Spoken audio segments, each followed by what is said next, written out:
Welcome to the Carousel of Happiness podcast. I'm your host, Allie Wagner. Our annual fundraiser, Animals After Dark, is exactly 1 week away. Have you gotten your tickets yet? And most importantly, do you know what you're going to wear? This event is one of our most treasured, and this year is no exception. We'll have delicious food, courtesy of Audrey Gebhardt from Decent Bagel, drinks, carousel rides, games, and prizes. Not to mention a silent auction and an opportunity to win a free gorilla membership.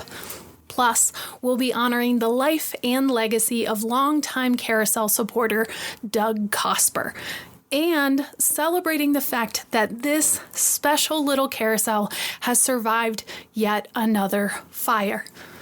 If you, like all of us, have felt particularly grateful this year, get your ticket today and come celebrate the fact that after 4 fires, a lightning strike, and a windstorm, the Carousel of Happiness still spins. On last week's episode of the podcast, you heard the story of Sarah and Matt, a young couple from Kentucky who decided to make the carousel part of their elopement earlier this month. You heard why they eloped, how the carousel became part of their special day, and what elopement can teach us about listening to our hearts. On today's episode, I'm going to share an experience I had taking some self-healing and manifestation classes at the Boulder Psychic Institute this fall. Over the course of a couple of months, I enrolled in their 3 introductory classes and joined students from all over the world in learning how to ground, protect, and heal our own energy. On today's episode, I'll show you what it was like to take those classes and share with you why I think these classes should be mandatory for every single human being, particularly in this current environment. Let us begin with today's story.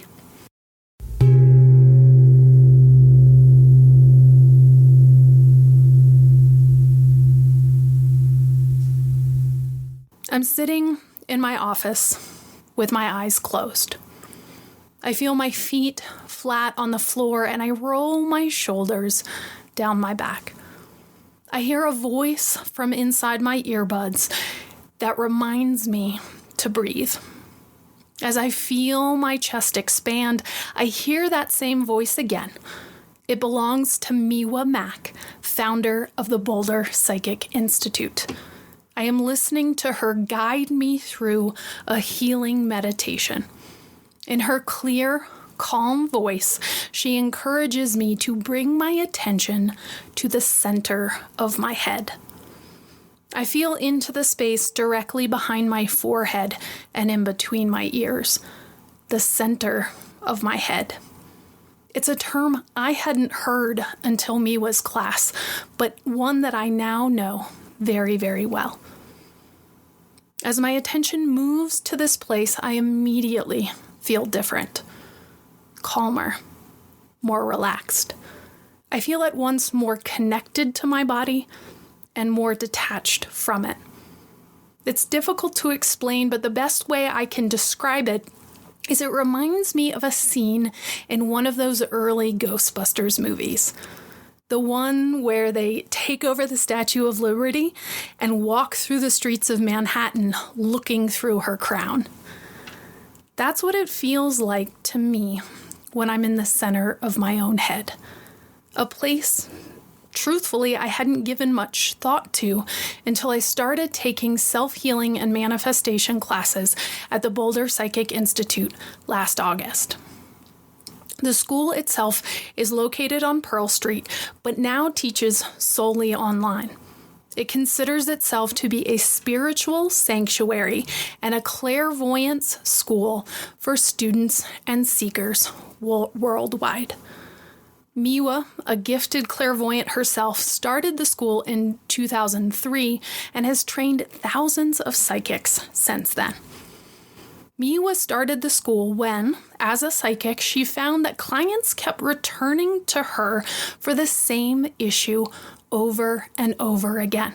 She would give them a healing or a reading only for them to return months later with the exact same issue.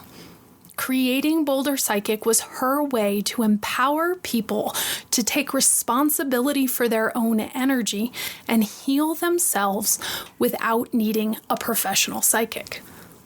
It is no secret I am fascinated by the energetic component of the Carousel of Happiness. Those unseen vibrations that move and shape and heal everyone who enters this space.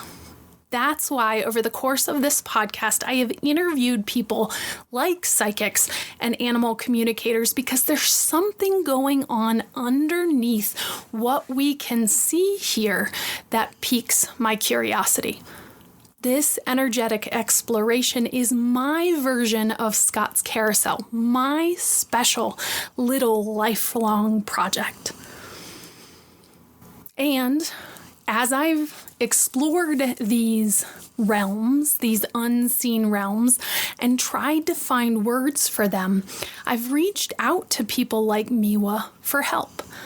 Turns out she brings both of her kids to the carousel, and she was so generous in responding to my request to learn more. When we talked, I explained my interest in understanding the energy of the carousel through the lens of her expertise. I had a couple of ideas of how we could explore this together on the podcast. We could do an interview, I suggested, or answer questions from listeners, I said. As we went through different options, Miwa had a suggestion of her own. Why don't I sit in on some classes at Boulder Psychic and see for myself how it all works? There's an old piece of advice that many writers receive on how to write well. The advice goes, show, don't tell. The suggestion supposedly came from Anton Chekhov, who said to another writer, "Don't tell me the moon is shining, show me the glint of light on broken glass." The idea of show don't tell is that it allows you as the writer to describe the sensory details of the moment and allow the reader to experience those sensations and draw their own conclusions about what's going on in a particular scene. So, instead of telling you the day was hot, I would describe to you what it felt like to have sweat drip down my back, or how tart the icy lemonade tasted when it finally hit my lips, that sort of thing. So, on today's episode, I'm going to show, not tell you, what it was like to take some of those self-healing and manifestation classes at Boulder Psychic, and why I think everyone, regardless of your intention to be psychic or not, should take these classes, particularly in today's day and age. So, back in my office, I'm listening to Miwa's guided meditation. I find the center of my head at her prompting, that Ghostbusters in the Statue of Liberty sort of place. She tells me that's my only job, to direct my attention to the center of my head and witness and enjoy the sensations that unfold. From the center of my head, I notice a tug on my hips downward. The downward tug feels comforting. It feels stabilizing. My body hasn't moved, but I can clearly feel downward momentum at my hips right now. As I take a big breath in and the sensation subsides, now there's a tingly sensation at the base of my spine. Something about that downward tug has given my upper body some lightness to it, which is something that I notice right now. Then I feel that tingly sensation at my tailbone and watch it rise up my spine to the crown of my head. I feel weightless. While I know I am in my office at home, I can't quite tell where I end and the room begins. I have zero idea what time it is. I am both here and I'm not here. Somewhere off in the distance, I hear our front door open. My husband is home. I notice the sound of dog nails as they scratch on the wood floor. The pups say hello. I am aware of what's happening in the other room, but detached from it. I don't feel the need to move. I don't feel the need to respond. In my earbuds, Miwa guides my attention back to my breath. From the center of my head, I notice a swirl of energy around my forehead. It's subtle, but noticeable, like someone's tracing their finger on my forehead. The sensation starts to intensify the more that I pay attention to it. Then, a thought pops into my head, out of nowhere. I can hear my own voice repeat a sentence I might use for this episode of the podcast. It is at once poetic and direct. A perfect way to describe how I'm feeling in this present moment. And as my mind reaches for the sentence to preserve it, to remember it, to analyze it, the words fade. And the energy morphs into a flash of a memory. My mother, 15 years ago, laughing at the dinner table, flipping through her high school yearbook. For the next 27 minutes and 9 seconds, I stay in the center of my head and tune to the parade of sensations that stream through my body. For the next 27 minutes and 9 seconds, I bear witness to my unseen world as I follow fragments of feelings and snippets of sensations. Words that bubble up and then vanish, followed by flashes of memories and ideas. Each one an expression of energy that morphs and melts into the next, into the next, into the next. When I open my eyes, I turn the guided meditation off and I come to my computer screen to write these words. Just like in meditation, I'm listening, observing, trying to feel into places within my body where the words seem to live. Present at the page long enough to try to snatch these ideas as they bubble and surface in my conscious awareness. It has been 2 weeks since I finished the 3 introductory classes at Boulder Psychic Institute, and the meditation I'm listening to right now is one that Miwa gave us at the end of the sessions. It encapsulates everything we've learned. It guides us through everything that we've practiced. I've been listening to it often because since class ended, quite frankly, I miss it. For the last 8 weeks, I've spent most of my Tuesday evenings and some of my Thursday evenings listening to Miwa guide me through visualization techniques designed to ground me, protect me, and heal me.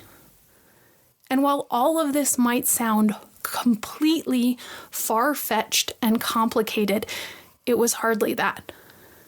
In fact, I am slightly annoyed by how easy it all was. I could have been doing this for years now. Each class starts with a very specific type of guided meditation. If you struggled with meditation in the past, I assure you this is different. This style of visualization-based meditation is more active. There's always something for you to quote-unquote do. And Miwa walks you through it step by step. Then, after the meditation, she'll cover a handful of easy visualization techniques each session that are designed to ground your energy, to protect it, and to heal any imbalances.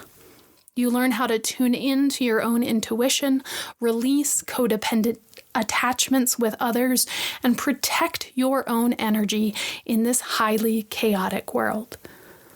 According to Miwa, every human is psychic. Every human is a healer. These energetic abilities are innate to the human experience. They come, quote unquote, standard, so to speak, in all human bodies. Yes, even yours.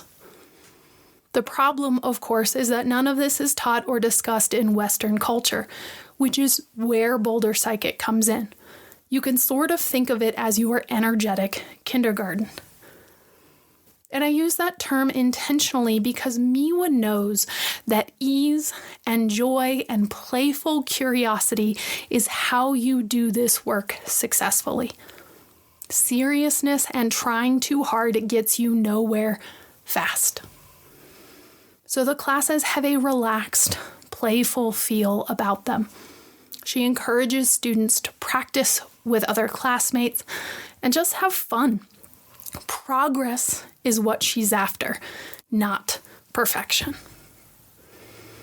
Imagine what it would be like to move through your life standing in your own power, unaffected by those around you, able to support those you love without being drawn into their drama, able to watch the news without becoming it, capable of making your own personal choices so confidently that no one, not even an internet troll or your own mother, makes you second guess yourself. That's what Boulder Psychic has given to me. In less than 3 months, without any fancy equipment, with no funky teas, with no itchy creams, nothing to buy, just your own mind and your own breath. So last week, I'm in line at King Soopers, and the woman standing in front of the cashier is fussy. She's fussy because, according to her, the coupon in her hand did not clearly state the quantity limitation in its fine print. She points to her second jug of something blue and demands a discount. When the cashier shrugs, Miss Fussy asks to speak to a manager. Behind glossy eyes, the cashier picks up the phone and presses a few buttons. Sandra, 1041. 1041 for Sandra.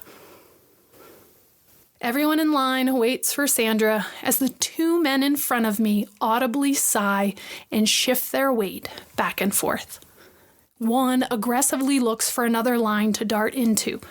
He pounces on the next spot in aisle 11, but a mother with 2 toddlers sneaks right in front of him. He fumes and he sighs, just as one kid slaps the magazines and the other one wails for candy.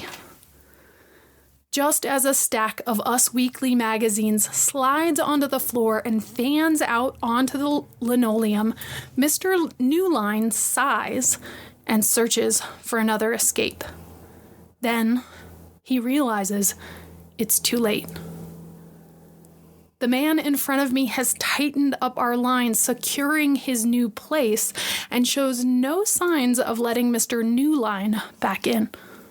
He looks from the cashier to me and rolls his eyes. Some people, right? Sandra finally arrives armed with a 45-pound ring of keys and a key card. She doesn't even look at Miss Fussy's coupon. She swipes her card, presses a few buttons, and Mrs. Fussy's second jug of something blue passes through the scanner as it beeps to the tune of $2.49. Miss Fussy is satisfied. Everyone in line audibly exhales until she asks, "What's today's date?" Then she slowly opens up her checkbook. The man in front of me sighs again. Mr. Newline is now all the way down at self-checkout. The light above his terminal is blinking, but the attendant isn't coming. The attendant isn't coming because he's in line at Starbucks trying to buy an iced latte for the new girl in the floral department. And me? Well, I stand firmly on my feet in line at aisle 12. Tucked safely in an energetic ball of my own creation. I sit and I watch the scene unfold. I am able to witness what is going on around me without becoming it.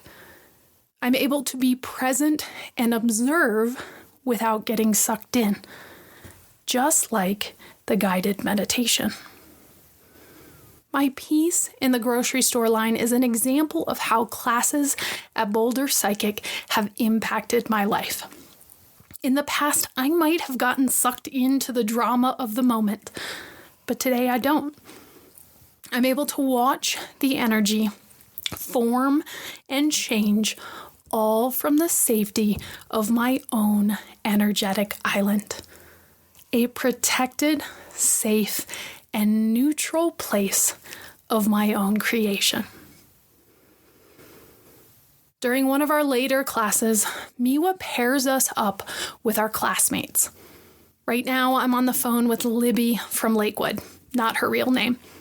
We've known each other for all of 30 seconds, but I know her to be giggly and a little bit nervous. She'd like me to practice this exercise first.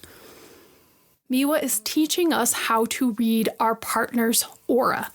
The aura is that energetic bubble that surrounds each of us, and we can learn a lot about ourselves and each other through what we see in the aura. For example, from someone's aura, you can learn how they communicate or how they see the world around them, how they view themselves. Today, we are covering the first 3 aura layers, and I am going to take a stab at reading Libby's 3rd aura layer, which shows me how she gets things done in the physical world. I hear Miwa over the main microphone. She instructs all of the readers, that's me, to close their eyes and take a deep breath. I do, and I relax. She asks us to imagine a bubble on what's called our reading screen. That, like the center of the head, is a new term for me. I've never heard it before, but it refers to the place where we visually imagine things we cannot see. You've got a reading screen too, by the way. In fact, you use it all the time without realizing it. Then, with our intention, we ask that the bubble on our reading screen show us the 3rd layer of our partner's aura. Miwa asks us to tell our partner the color we see in the bubble on the reading screen and then wait. I immediately see a nude color and I blurt it out, just as Miwa has taught me. Go with the first thing you see. See it and say it, she says. So, even though it sounds silly, I tell Libby I see a nude color. Then, Miwa asks us to describe what the color means to us. What do I associate with that nude color that's appeared? What does that nude color mean to me? I tell Libby in Lakewood that the nude color reminds me of pantyhose. The sheer pantyhose I used to wear in my working girl days. Miwa then directs me to the worksheet she's given us. It has a little fill-in-the-blank sentence I can use to take the information I've seen in my mind's eye and apply it to Libby's reading. Then I'm encouraged to go with whatever comes to my mind. Get poetic, she says. So I look at the sentence on my worksheet. The way you accomplish things physically is like blank. I tell Libby the way she accomplishes things physically is like a nude pair of pantyhose. The ones that no one can tell you're wearing. Someone sees you from afar and everything looks perfect, even, uniform. Nude pantyhose are sneaky like that. They do so much work without garnering attention.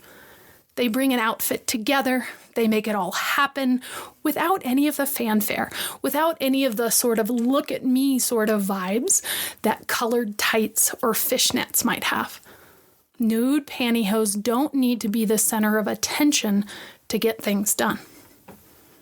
When we debrief after the reading, Libby tells me my pantyhose comparison was spot on. In fact, she tears up a bit. She tells me it feels so good to be seen in that way. How did I know this? I had known Libby for 30 seconds, never saw her face. I've never done this before. The only thing I did was listen to Miwa and follow her guidance step by step. And that brings me to why I think these classes were so impactful for me. You see, in addition to working as a psychic, Miwa has also worked as both an engineer and a preschool teacher. And it's that blend of psychic, engineer, and preschool teacher that I think makes her teaching style stand out. While Miwa herself is a talented psychic, as everyone knows, not all those who are talented are destined to be teachers of what they know. It takes a special kind of person to be able to hold space for others and be patient as they learn.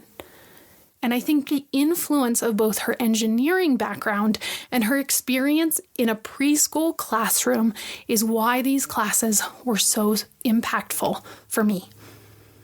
The engineer in Miwa has meticulously built the curriculum and designed it to meet you at the very beginning, at square one, and then move slowly and methodically, inch by inch along the way. Each exercise is clearly built upon the next. Each break for questions is perfectly timed. I was never asked to do something I didn't feel prepared to do. And this proved to be such an empowering learning environment for me. I didn't know what I was doing, but I knew with 100% certainty that Miwa did. And that everything was going to be okay if I just followed her instructions, step by step.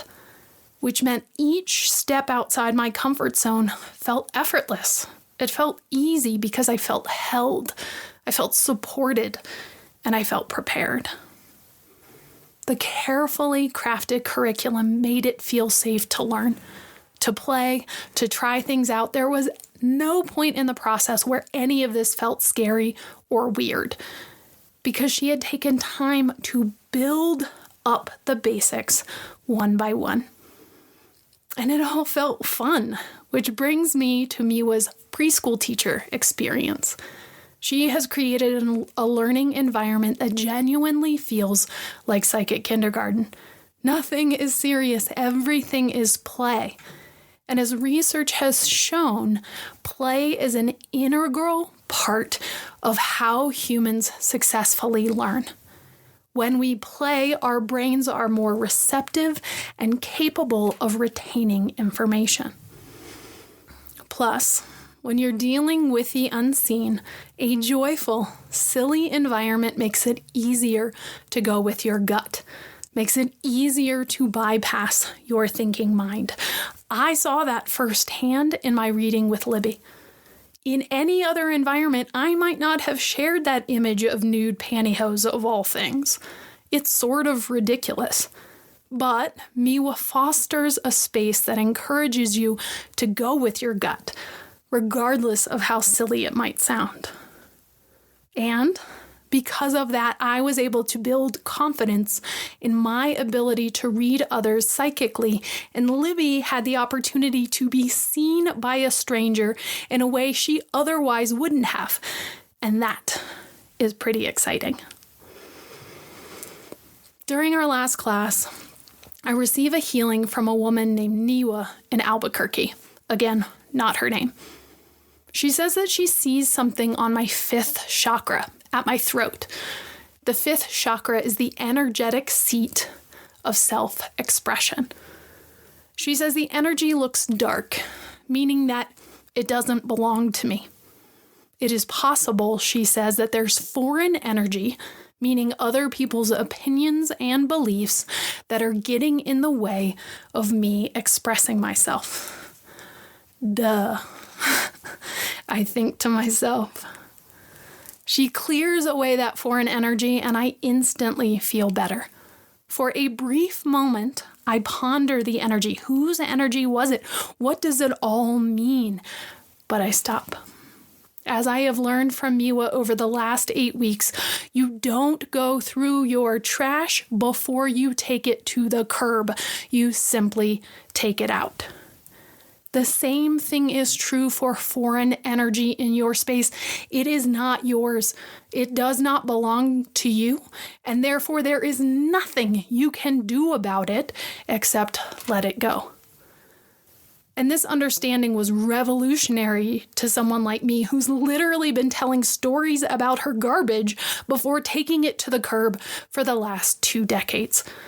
It had never occurred to me until then that I could just take it out. Niwa finishes her healing, and I cough and clear my throat. It is a sign my body is taking that garbage to the curb. The next day, my husband and I have a challenging conversation I'll admit I've been avoiding. It goes really, really well. It felt easy. And I know, without a shadow of a doubt, that this is because of my friend from Albuquerque. Which brings me to this past weekend.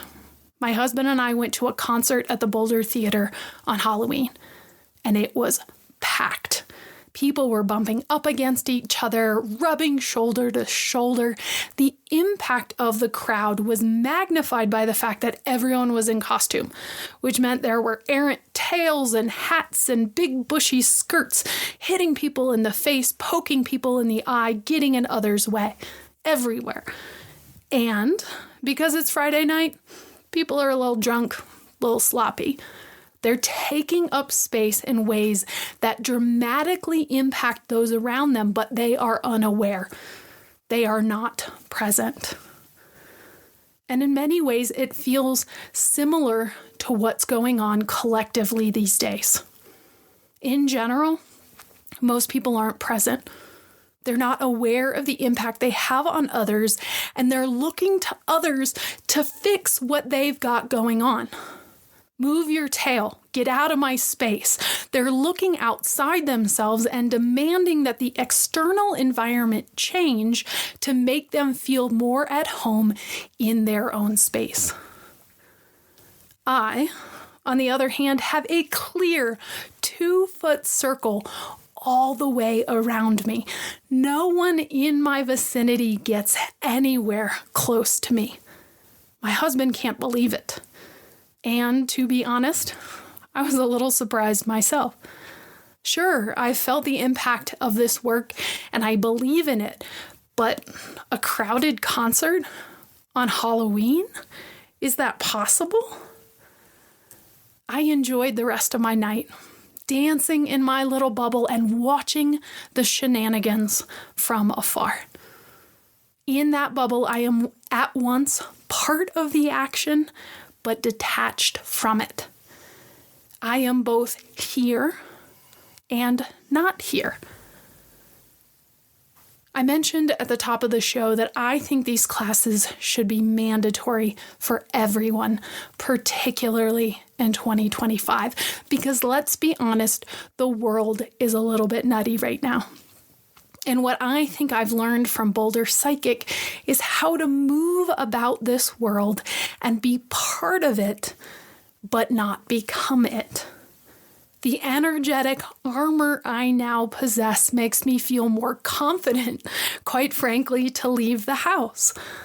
And I think this is something that we all really, really need today in order to be good neighbors, friends, partners to each other. Because of the energy I'm conserving, by not engaging in the shenanigans of those around me, it has freed up space for me to learn things like how to give a psychic reading or how to give a healing. And the truth is, many of us are not doing the things that we want to do or are born to do because we're leaking energy out in grocery store lines, in concerts, we're giving all of our energy away and we're not protecting it to channel it towards something that's meaningful to us. And while you might not be interested in exploring any of these psychic ideas, chances are there is something in you that you want to express, you want to learn, you want to do in this lifetime, but you haven't because you've been allowing your energy to be siphoned off by others in the grocery store line, at the movie theaters, or on the dance floor. If you are interested in taking classes at Boulder Psychic Institute, you can check out their website in the show notes. If you still need to grab your ticket for Animals After Dark, you can find the link there too. In the meantime, take care, be well, and as we like to say at the Carousel of Happiness, don't delay joy. And we'll see you next time around. Beginnings and endings are only pretendings. I'll see you next time around.